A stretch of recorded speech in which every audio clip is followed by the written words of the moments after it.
Время новостей Татарстана на ТНВ. В студии Алексей Калиничев. Здравствуйте. Вот о чем пойдет речь. Нефтегазохимия ждет инноваций. Каждый элемент производственной цепочки рассматривается как некоторый актив. Что предлагают разработчики, увидел Дмитрий Аринин. Из чистой в белую. Люди уже волнуются. В соцсетях разлетается запись, как внезапно побелела река Шошма Балтасинского района. В чем причина, выяснял Рамиль Шайдолян. Природный фонтан за народные деньги. Это ради напора. Как так можно? Почему в поселке Нагорный уже месяц нет напора воды, узнавала Алина Мусина. Делегация ЮНЕСКО в Казани. Без культуры человек теряет свои смыслы. Гостей сегодня встречала и Альбина Аслагараева. Нефтегазовой сфере республики нужна цифровизация. Такую задачу сегодня поставил Рустам Минниханов. В Казани открылся масштабный нефтегазохимический форум, посвященный 75-летию республиканской промышленной нефтедобычи.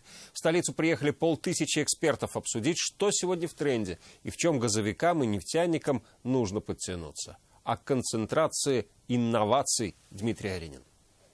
Нефтегазохимический форум 2018 года объявляется открытым. Форум символично начали с запуска импровизированной нефтекачалки. Сейчас в республике ежегодно добывают 30 миллионов тонн нефти. Главный тренд, заданный президентом, для успеха нужны современные информационные технологии, которые будут автоматизировать и оптимизировать работу. Мы впервые предложили рассмотреть вопрос внедрения информационных технологий при моделировании проектов разведки и разработки месторождений. Мы считаем, что построение объективной геологической модели является эффективным инструментом повышения нефтеотдачи пластов. Передовые разработки на специальной выставке. Экспонат осмотрел Рустам Минниханов. Так японские разработчики предлагают систему автоматизации всего производственного процесса. Умные технологии способны подсказать, где у предприятия узкие места и что сделать, чтобы работа шла лучше. Каждый элемент производственной цепочки рассматривается как некоторый актив, который может быть оптимизирован как индивидуально, так и в целом как комплексная система. Особое внимание Рустам Минниханов уделил стенду Нижнекамск нефтехима. Компания ежегодно представляет на форуме результаты своей работы. Сейчас реализуются несколько масштабных проектов. Ведутся работы по новому олефиновому комплексу мощностью 600 тысяч тонн этилена в год. Близится к завершению строительства 2 новых печей пиролиза и модернизация биологических очистных сооружений. Важное значение для нас – это вопросы экологии. В этом году мы завершаем 2-й этап, и на следующий год, в первом квартале, будем производить уже пуск модернизированной установки биологических очистных сооружений. Эти усовершенствования дадут ощутимый эффект для экологии и экономики. Воздействие на окружающую среду станет меньше, и при этом выпуск товарной продукции будет больше. Сейчас Нижнекамск нефтехим производит более 120 видов различных товаров.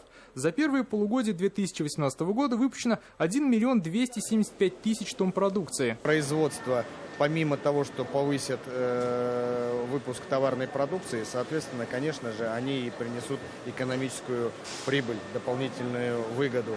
Каждый проект просчитан, окупаемость каждого проекта не более 5 лет. Своими разработками представители Нижнекамск нефтехима поделятся со своими коллегами. В рамках форума 5 сентября пройдет научно-практическая конференция, посвященная инновациям в нефтегазохимии. Мы будем рассказывать об уникальных свойствах наших полимеров для того, чтобы заинтересовать наших потребителей.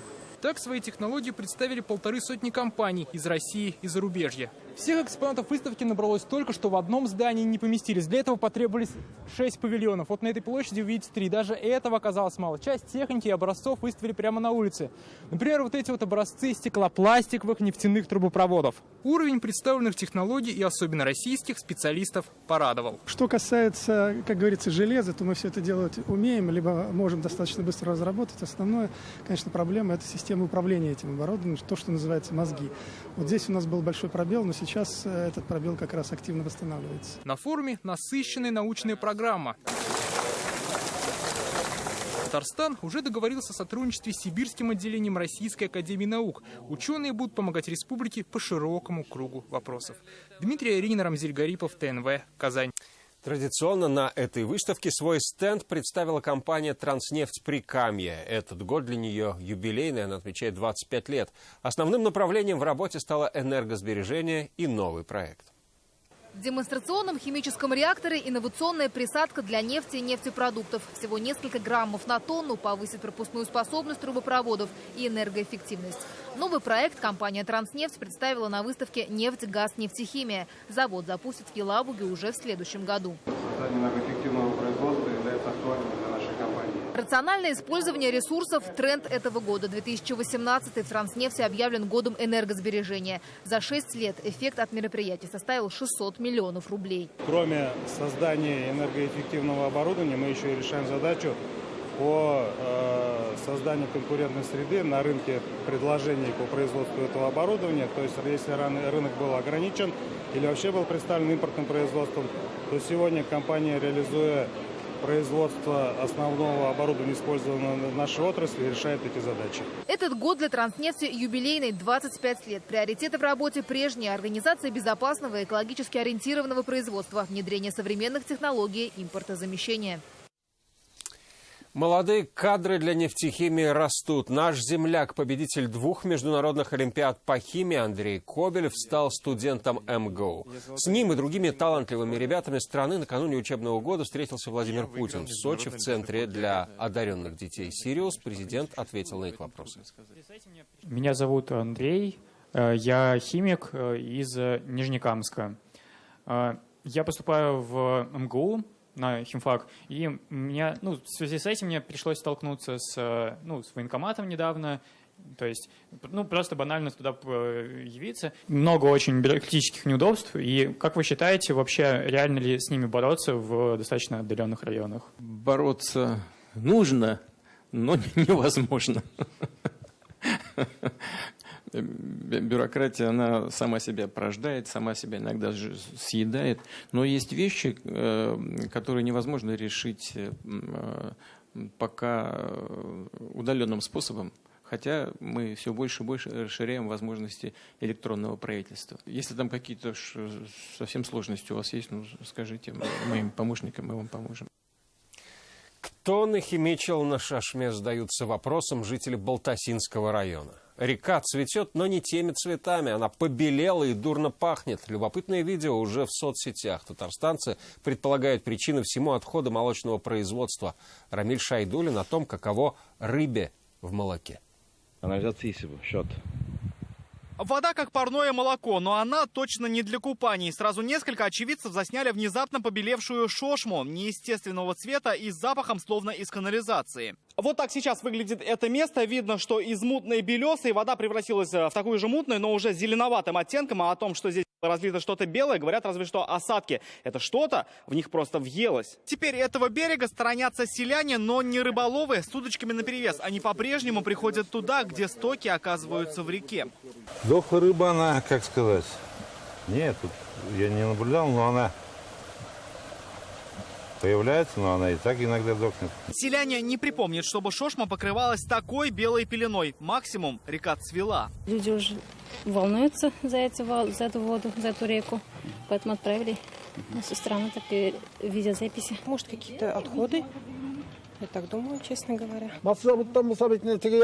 Если отходы с той дальней стороны, то это с маслозавода. Если с ближней, то со стороны сельхозтехники. Других вариантов нет. Видеозапись мы отправили экологам в Казани. Они не подтвердили и не опровергли причастность к сбросам молочной промышленности. Нужны детальные анализы воды. Увиденная картина напоминает антропогенное загрязнение, скорее всего, вызванное сточными водами предприятия, который занимается переработкой молока. Мы обратились в местный маслокомбинат. На предприятии уверяют, все молочное сырье в основном остается в стенах завода. Там она проходит несколько этапов: механическая, там, биологическая, химическая.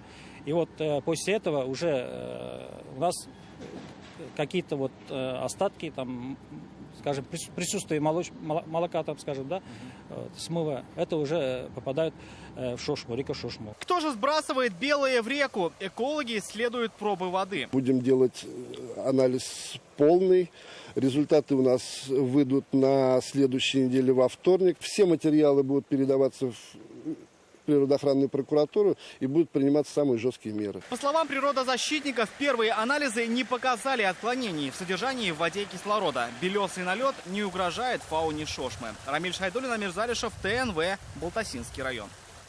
Искусственная река в центре поселка к такому жители Нагорного в Казани были не готовы. Месяц в трубах нет напора, а вода течет по асфальту. Фонтан за народные деньги, говорят местные жители. Неделю столичный водоканал не может устранить течь. Алина Мусина о чудодейственной силе телекамеры. Как так можем? Греть воду в ведрах не впервые, признается Ленар Манапов. Жаловались в водоканал неоднократно, пока безрезультатно. Ни в душ сходить, ни постирать. В кранах нет напора воды. Уже сколько раз звонили в водоканал, и соседи звонили, и жаловались, но результата никакого нет. Сказали, ускорим, и до сих пор никто не приезжает. Вот, и иногда даже вода попадает с песком. То есть наливаешь чашку воды, а там внизу не то, что там песок. А песок в стаканах жителей неспроста. Все дело в бьющем фонтане на улице Поперечно-Дорожная и Большая Осенняя. С 11 августа посередине дороги протянулся ручей. Вода это не питьевая. Это в рот взять невозможно. Невкусная вода. А кто сможет, вот только вот транспорт есть. Мы из родника таскаем, возим. А кто покупает? Не пройти, не проехать. Вода размыла дорогу. Гульшат Юсупова, мама в декрете. Для того, чтобы погулять с ребенком, нужно обойти всю улицу, жалуется она. Кошмар, конечно. Это ужас просто. С детьми ходить вообще невозможно. С коляской тем более. И вот они целый месяц, который вот она течет, будет делить нам всем. Думаете, они бесплатно, что ли? Нет, они все на нас будет. 27 августа в водоканал поступила заявка о водопроводной течи на бесхозных сетях на перекрестке улиц 9-я Поперечно-Дорожная и Большая Осенняя. Работы по ликвидации аварий затруднены в связи с прохождением водопровода по проезжей части автодороги и расположением в зоне производства земляных работ множества инженерных коммуникаций. Высоковольтные кабели, сети связи, газопровод. Такой ответ водоканала мы получили на свой запрос. А это видео от благодарных жителей с улиц Поперечно-Дорожная и Большая Осенняя. Туда прибыла техника. Работы по устранению течи уже ведутся. Как и когда они завершатся в поселке Нагорный, пока неизвестно. Но в любом случае все финансовые потери водоканал обещает взять на себя. Алина Мусина, Даниил Филатов, ТНВ, Казань. Если у вас есть о чем нам рассказать, звоните. Наш телефон 570 50 17. По одному дереву от каждого татарстанца в республике начинается неделя леса. В акции может принять участие каждый житель. Об этом сегодня в Доме правительства рассказал министр лесного хозяйства Равиль Казюров. Он подвел и итоги работы лесников. Так, в этом году выявили 16 фактов несанкционированной вырубки леса. Материалы направлены в правоохранительные органы. Вообще понятие рубок для населения, конечно, оно болезненно всегда. Вот если мы обсуждаем, вот любая рубка, она болезненна. Без рубок невозможно. Нужно очищать леса и высаживать новые. Здоровье пациента или нездоровая бюрократия. Варский лекарственный препарат для гемодиализа стал труднодоступным. 21-летнему Рамилю Мифтахову диагноз почечная недостаточность поставили этим летом. Процедуры по включению в список федеральных льготников начались только в августе. И все это время препарат ЭПО Раиль мог получить только в условиях стационара. На руки не давали. Врачи ссылаются на сроки оформления льготы. Альбина Минибаева разбиралась в ситуации. Процедуры гемодиализа для Раиля Мифтахова стали еженедельными с этого лета. В июне у него отказали обе почки. Теперь он поддерживает свое здоровье только спецпрепаратами. Гемоглобин у нас очень низкий. 2 недели мама Раиля борется за лекарство ЭПО. Его назначили в РКБ в Казани. Но в Арске выдавать отказались. От врачей один ответ. Препарат для медпроцедур. Только после того, как Мифтахов войдет в список федеральных льготников. Мне сказали месяц ждать. Через месяц в реестр войдет. Просто так мы не можем дать вам. Всего лишь 24 августа только в реестр она еще вошла, сдала документы пенсионные. Есть вот время оборота документов. Все это время Раиль может получить препарат бесплатно в условиях стационара, но для лечения в других условиях нужно войти в тот список. Лекарства уже в Арской аптеке, но для Раиля пока недоступно. Это у нас уйдет онкология уже. Больным мы отдадим другим. Но, к сожалению, по вашей болезни нет ли региональной так называемой льготы? По закону пенсионный фонд включает в список федеральных льготников за 10 дней, но для Раиля дорога каждая минута. Во время подготовки нашего репортажа выясняется, уже с 1 сентября пациент в списке льготников. Однако данные в Минздраве появятся только после 10 числа. Как только назначили ЕДВ, они могли обратиться за этой справкой и сразу же обратиться в Минздрав за получением лекарства. В Минздраве им тоже могли сказать о предоставлении данной справки органами пенсионного фонда. Это бы ускорило получение препарата. Да. Почему об этом умолчали в районной больнице? В Минздраве пообещали разобраться. Во время подготовки сюжета лекарство для Раиля стало доступно. К счастью, мы его смогли найти. Очень быстро и в оперативном порядке. Но я уже еще раз повторяю, регламентные сроки обеспечения препаратами, закупки этих препаратов, они составляют достаточно длительное время. Вот эту, если кашу не заварили, я это лекарство наверняка не получила бы. Альбина Минибаева, Ренат Сафин, Арск, Казань, ТНВ. Вы смотрите новости Татарстана, и вот о чем далее. Делегация ЮНЕСКО в Казани. Без культуры человек теряет свои смыслы. Гостей сегодня встречала и Альбина Аслагараева. Наследие Фикрята Табеева. Я думаю, это было в период строительства КАМАЗа. Какие документы передал в Госархив сын государственного деятеля, узнал Салават Ахмадулян. Завтра в Казани открывается форум ЮНЕСКО по межкультурному диалогу. Участники прибывают весь день. Это 189 представителей 30 стран мира. Авторитетные эксперты по сохранению культурного и исторического наследия. Уже сегодня гостиницы они предпочли пешую прогулку по Казани. Альбина Аслагараева провела день с гостями. С горячих объятий началась эта встреча. Делегаты ЮНЕСКО сразу оказались в национальной среде. Здесь девушки в татарских костюмах, чак-чак и гармонь. Посол доброй воли ЮНЕСКО, поэтесса Александра Ачирова, в Казань на форум приехала со своими предложениями и надеждами. Мир стал очень хрупким, мир стал более опасным для природы, для общества, для человека. И нужно очень серьезно задуматься. Вместе с тем решения существуют очень простые. Многие из гостей не скрывают. Место проведения форума выбрано не случайно. Казань и в глазах мирового сообщества и в России является, в общем-то, таким хорошим примером межкультурного диалога, межконфессионального диалога. Кроме того, Минтимир Шарипович Шаймиев является специальным посланником по межкультурному диалогу ЮНЕСКО. Поэтому здесь все как бы совпадает. Гости сегодня же принялись изучать историческую составляющую Казани. Для них провели экскурсию по городу. Много ходят, пешком, фотографируются. Их сопровождают волонтеры, которые говорят на 6 языках. Все для комфортного пребывания и изучения. Мечеть Марджани гости рассматривали долго, у нее необычная архитектура.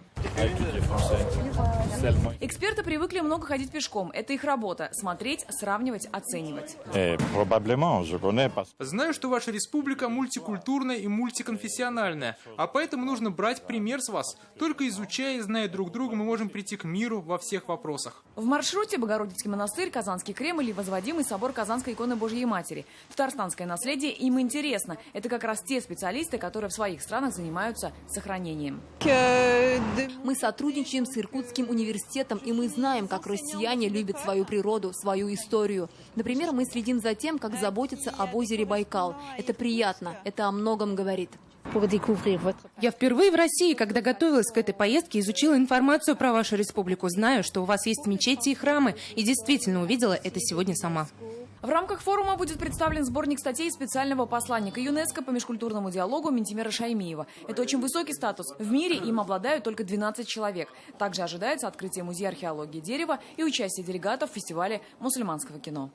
Основные обсуждения пройдут завтра здесь, в здании Казанской ратуши. Я напомню, что сам форум длится до 7 сентября, и помимо секций, семинаров и круглых столов, делегаты посетят республиканские объекты ЮНЕСКо. Альбина Аслагараева, Марат Зайдуллин, ТНВ Казань. Юбилей Раифской святыни, иконы из гальки и сотни паломников. Сегодня в Богородицком мужском монастыре торжественное богослужение. 350 лет со дня принесения грузинской иконы Божьей Матери в Раифскую обитель. В церковном праздновании осветили и новое мозаичное панно с изображением Богородицы.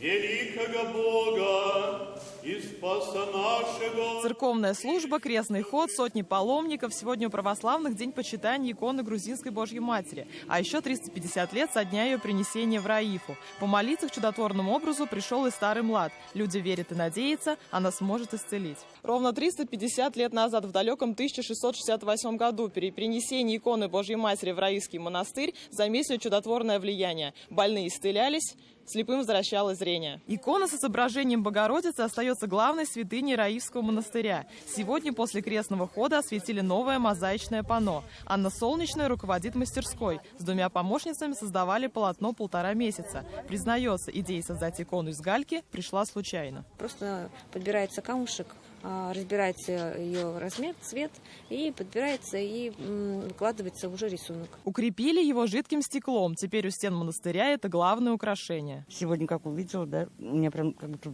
волнение такое в душе. Ну, просто это прекрасно. Слава и хвала там этим рабочим. Такой натуральный, такой как живой. Я такого еще реально не видела. Из каких-то маленьких камушков получилась такая большая картина. Красота. Очень интересно. Мне нравится. Божественную литургию возглавил митрополит Феофан. В своей речи отмечает, людей разных национальностей объединяет общий путь. Путь к Богу. Вы посмотрите, будний день. Утром была литургия в 6 часов. И вот опять, и народ Божий полон в храме. Это еще один ответ, нужны ли нам храмы. В честь знаменательной даты специальная фотовыставка Фарита Губаева «Раифа». В каждом кадре история Раифской обители. Юлия Муратова, Марат Саидгараев, ТНВ, Зеленодольский район. Летопись строительства КАМАЗа, фотографии из личного архива и тексты выступлений. Такой пакет документов сегодня принес в Госархив Республики сын Фикрета Табеева Искандер. Сейчас там дни дарения. Всего в архивах оказалось более 800 документов. И это, говорят, не предел. О семейном архиве Табеевых Салават Мухаммадуллин. На этой фотографии мы видим Фикрета Ахмедьяновича, который встречает, как ему отчество, Косыгина на Казанском вокзале. Работа в Казани, становление Челнов и Нижнекамска, командировка в Афганистан. Все на оригинальных фотографиях. Это семейный архив Табеевых. Хоронить их сложно. Они лежат, конечно, они на даче, там тоже в сухом месте, но они могут пропасть. Не хотелось бы. А потому теперь уже навсегда они в Госархиве Республики. Всего в комитет сын передал больше 800 документов отца. Кроме фотографий, здесь и личные документы Фикрета Табеева, авторские книги секретаря обкома, тексты выступлений и почетные грамоты и публикации мировой прессы. Среди документов, переданных Госархиву, есть и целые альбомы. Вот, например, летопись строительства КАМАЗа еще от 1973 года. От закладки первого камня до строящегося автосборочного завода. Исследователи, наши ученые, этот весь пласт материала, который он нам передает, будут изучать. И я думаю, что мы еще увидим очень много интересного из становления каких-то определенных промышленных предприятий, аграрных предприятий у нас в Республике Татарстан, исходя из изучения его личного фонда. Фотографии будут выставляться и в музеях. Почти 1000 документов, только начало. И сын Фикрета Табеева обещал передать на хранение в Фонд Республики дополнительные материалы. Салават Мухаммадуллин, Даниил Фуатов, ТНВ, Казань. Звезды российского и даже голливудского кинематографа на красной ковровой дорожке в Казани. Сегодня в столице открылся 14-й Казанский международный фестиваль мусульманского кино. В эти минуты на церемонии открытия в пирамиде находится Сергей Хайдаров. Мы знаем, Сергей, добрый вечер, что гостей приветствовали Минтимир Шаймиев и Ирина Бокова. Чем вообще отличается этот фестиваль от прошлогодних? Да, здравствуйте, Алексей. Что ж, действительно, прямо сейчас я нахожусь в концертном зале «Пирамида», в котором уже стартовал 14-й фестиваль мусульманского кино. И отвечая на ваш вопрос, чем этот фестиваль отличается от прошлогоднего, ответ приходит в голову очень быстро. Он отличается масштабами, и планка стала здесь еще выше. Об этом говорит хотя бы количество стран-участниц. 56 стран принимают участие в этом фестивале в этом году. Такого интереса к фестивалю мусульманского кино не было еще никогда. В один голос утверждают утверждают его организаторы. Потому что огромнейшее количество заявок они приняли в этом году. Около 1000 их было, и всего 65 отборных картин примут участие в этом фестивале. Если говорить о том, что происходит прямо сейчас здесь, то совсем недавно на сцене выступала Зара. Она совсем недавно буквально покинула сцену. Также перед гостями сегодняшнего праздника выступали артисты, демонстрирующие невероятные зажигательные татарские танцы. И хочется отметить, что всему этому аккомпанимировал симфонический оркестр для Примавера. Прямо сейчас вы, кстати, можете наблюдать работу ведущих. Хочется отметить, что ведущими сегодняшнего праздника стали актриса Наталья Громушкина и артист Камаловского театра Искандер Хайрулин. Также в празднике сегодняшнем принял участие и первый президент Республики Татарстан Ментимир Шаймиев, который сегодня оказался здесь вместе с экс-генеральным директором ЮНЕСКО Ириной Боковой. Прямо сейчас их обращение к нашим гостям всего фестиваля мы предлагаем послушать нашим телезрителям прямо сейчас. В этом зале тоже я имела очень большую честь пригласить вас, и вы согласились стать специальным посланником доброй воли ЮНЕСКО по вопросам межкультурного диалога. Потому что, я бы сказала, вы великий гуманист прежде всего. То, что сделали эти годы по возрождению нашего наследия, огромная ее заслуга. Даже вот и завтра открываемом форуме она ушла, что мы ее приглашаем как почетных гостей, и приехала. Но как вот с такими людьми не работать, не любить, не творить и не находить общего языка? Ну что ж, хочется отметить, что фестиваль в этом году невероятное количество звездных гостей принимает. Так, впервые за всю историю мусульманского фестиваля кино его посетят звезды кино голливудского. Конечно же, в этом году этот праздник кино, эта неделя кино не обойдется и без человека, который так любит возвращаться к своим корням. Наверняка многие уже поняли, что речь идет о Марате Башарове. Кстати, напомню, этот актер принял участие в съемках татарстанской киноленты полнометражного фильма «Мула». И в этом году он участвует не только как звездный гость, но и как полноценный участник. Ну а увидеть все 65 картин может абсолютно любой казанец. Для этого нужно всего лишь прийти в момент конкурсной программы на протяжении всей следующей недели в кинотеатр «Мир». Именно там будут представлены эти картины. Ну что ж, мы обязательно будем следить за тем, как развиваются события здесь, на фестивале мусульманского кино. Пока у меня на этом все. Алексей, я с удовольствием передаю слово вам. Спасибо, Сергей. Спасибо за исчерпывающую информацию. Вечерний эфир продолжит программа «Вызов-112». Сейчас о спорте и о погоде. И до встречи в 21:30.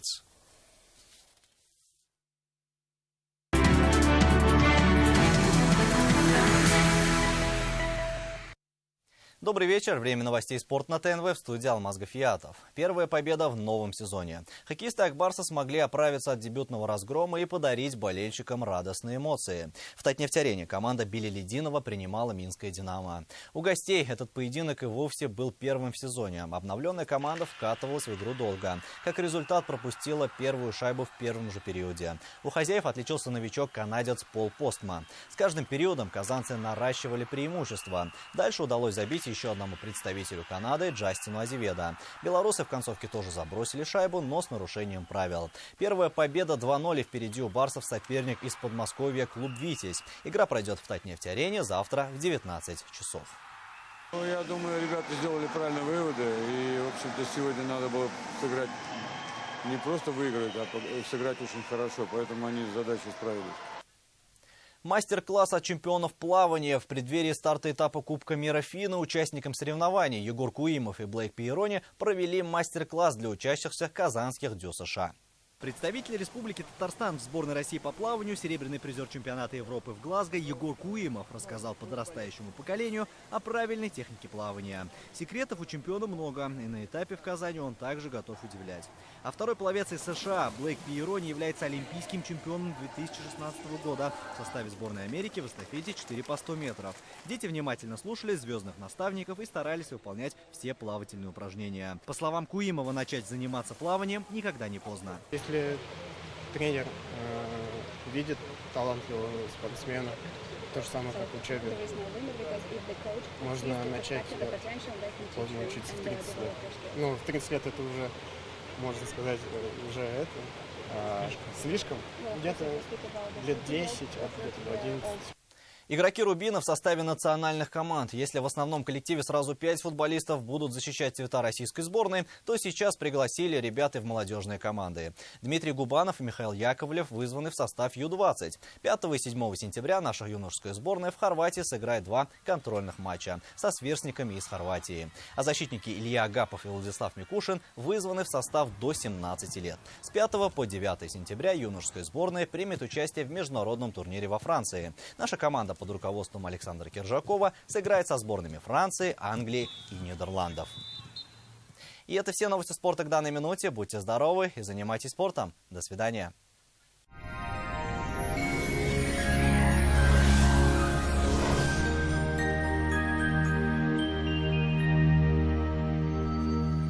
Здравствуйте! Среда подарит нам теплую и комфортную погоду. Более подробно после полезной информации. Вам нужен шкаф-купе. Качественный, недорогой и по вашим размерам. Данил Мастер исполнит ваше желание. Успейте заказать со скидкой 20%. Данил Мастер, город Казань, улица Восстания, 23, телефон 2-167-166.